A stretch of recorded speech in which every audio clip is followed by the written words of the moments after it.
Pretty much everything that can be said about Gianluigi Buffon has been said about him. Somehow at 39 years old the Italian is still pulling off some superb saves, as he did in the first half against Spurs.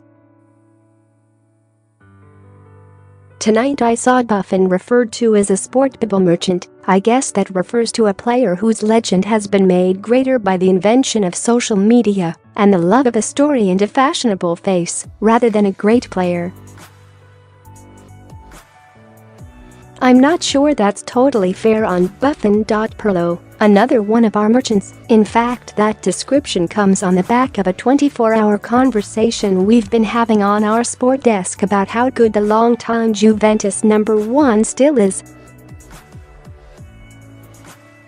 Of course, he might not be at his best these days, and his mistake helped Harry Kane score in the first half of Juve's Champions League game with Spurs on Tuesday night, and he was poor again for Spurs' equalizer through Christian Eriksen's equalizer. But he's still good for a worldie. The former Parma man pulled off a great first-half save from a Harry Kane header just 2 yards out in the first half, and Gary Lineker summed up how incredible it is that he's still making wonder saves, and fans on Twitter were loving the save.